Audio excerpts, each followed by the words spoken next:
What's up, guys? Jiveli to you. This is Wando here, your third favorite YouTuber YouTubing about being an expat living in Serbia. I'm just joking. There's like literally 80 million people who have a YouTube channel about living in Serbia, so I'm probably like your 88th favorite. Anyway, I know why everyone's moving to Serbia, and it's because Serbia is fucking awesome. And in September, I made a video about 10 culture shocks about living in Serbia. That video got a lot of views. It was even featured on a television show. That's weird. This hot mess was on a television show, like. Anyway, a lot of people really liked that video and a lot of people really hated it. So I decided to do it again. Now, before I get started with this list, if you are one of those people that dislikes things really easily and you're really sensitive to a stupid YouTube video and leave comments like, this is stupid. Yeah, this is stupid. If you don't want to watch stupid videos, go read a book, go to the library, go to a museum. I just don't get it. Now, let's start the list. So number 1, cars on the sidewalk.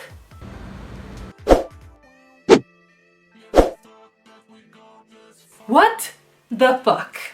I don't get this. And by the way, I know that a car being on a sidewalk has nothing to do with the culture of Serbia. I'm just need things to fill out this list. Okay, so calm down. It's just a YouTube video. Calm down. Anyway, so this is weird. This is something I would never see in the United States. I mean, it's just absolutely weird. Cars on the sidewalk, they're not on the street. What's that all about? I remember the first time I was walking down the sidewalk here and I saw a car behind me, just driving casually on the sidewalk. I freaked out because that would mean something completely different in the United States. That would mean that there's a drunk driver who's about to plow through a bunch of people and kill them, or there's about to be a terrorist attack. Have you driven a car on the sidewalk? If you have, let me know in the comments below why, because I still don't get it, why they're on the sidewalk when there's a road. But I'm fine with it now. Cars on the sidewalk.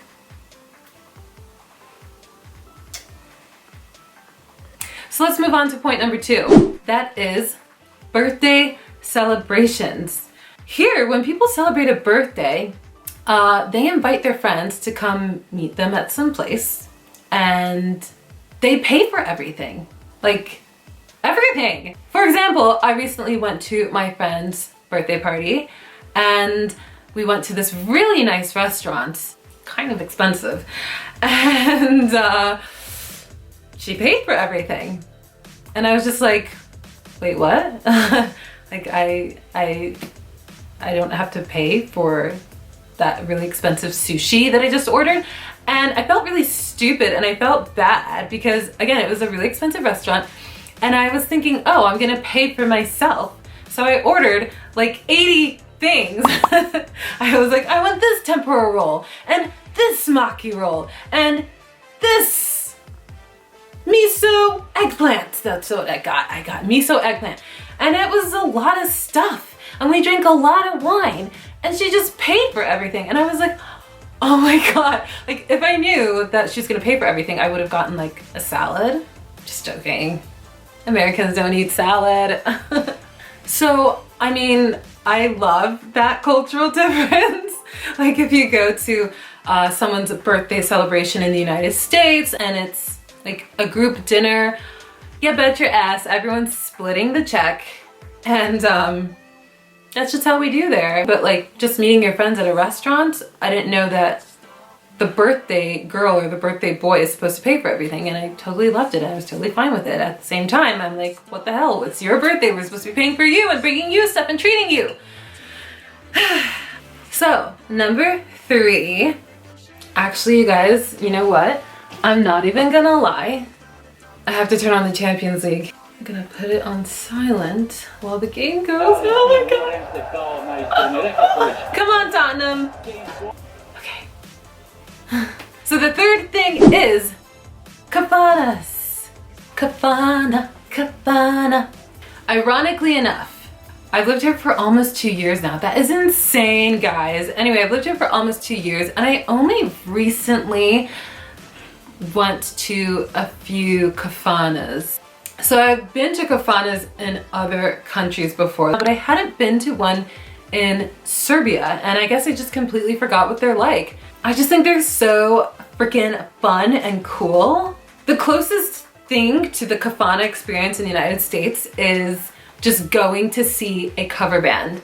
But with the kafana, it's like, it's a little different. First of all, a lot of the songs aren't either like, it's so hard to explain that sound to people who don't spend a lot of time here.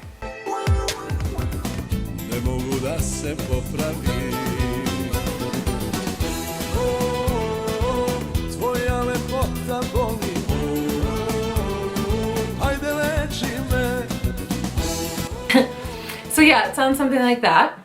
And I feel like these kafanas are always in like a dark tavern looking place. It's just an interesting, kind of passionate, soulful experience. But I actually went to a kafana with my friends, and it was more like a fancy kafana. Like everyone was dressed nicely, everyone was drinking lots of wine. So I guess what I'm trying to say why I've included going to a kafana here is because it's just such a unique experience that you're just not going to experience in like a Western country. You have to go to a Balkan country to have that experience, whether it's Croatia or Serbia or Albania. But I feel like a kafana is like literally just to enjoy the music and be passionate about it, and just having this communal shared pleasure and passion. And yeah, I need to go to kafanas more often. I'm such a loser, I need to get out. Now guys, before I get into the next point, I would greatly appreciate it if you could really help my channel and give this video a like. Also share this video, that would help me a lot, and comment below any opinion that you have on this video. You guys doing those things honestly really helps me so much, and I would appreciate it so much. So thank you. Cheers! Speaking of getting out of the house, that brings me to number 4. That is cultural differences with living style. I think certain things about living in Serbia are so different than living in the United States. I can't really wrap them up into one thing. I will give one example of kind of the biggest thing that I feel like shocks my landlord, and we constantly have this like, we're butting heads about it, where he doesn't understand why I do this, and I try to explain to him that things are different in America. And just to give some backstory, basically, I always have some problems with my apartment. My landlord comes to fix something, and he's always like, why do you do this? Why do you do that? Why are you living like this? Why aren't you using this? Blah, blah, blah, blah. Anyway, the biggest thing that he bitches at me about, leaving the light on when I leave the apartment. He will come to my apartment sometimes to collect the rent. He'll notice that the light is on outside, and then we just have the same annoying conversation where he's like, oh, why do you have the light on? And I'm like, in America, we leave the light on as a way of, one, scaring away intruders. This is a big thing in America because I think there's just a bigger problem with vandalism, burglaries, robberies in the United States. So it's quite normal to leave your light on when you're not home. Even when you're on vacation, you leave your damn light on. Also, if you're about to leave, you turn the light on, because a lot of times I leave my apartment, I come back. So if you're about to leave, you turn the light on outside so that when you come back, you can see where you put your key in, and you can see well. So it's like you do that for yourself. And I don't know, maybe you guys can leave a comment and let me know what's up in Serbia, but maybe you just turn the outside light on when you have a guest coming over so that they can see. I don't know. So that's another thing that my landlord is just always on my case about. Like, he just always complains. I'm like, dude, how many times do I have to explain this to you? Get over it. Like, that's my cultural difference and I'm not changing. Like, get over it. So the last thing, number 5, pharmacies. There's a lot of them. They're everywhere. Is it a culture shock? It's not a culture shock. No, it's just a shock. It's not even shocking. It's just different. Anyway, I'm not gonna lie though, it is freaking weird. I mean, I was at a party the other day with a bunch of other expats, and one of the guys was talking about, because he just moved to Belgrade like 3 weeks ago or something, so he is a brand new here. He's a baby and he didn't know anything about Belgrade really before he moved here, and he was talking about how he doesn't understand why there's so many freaking pharmacies here. Like, you will walk down a street and you will see like 3 or 4 different pharmacies within a 10-minute walk. In the United States, for example, you have to drive at least 10 minutes before you get from one pharmacy to another.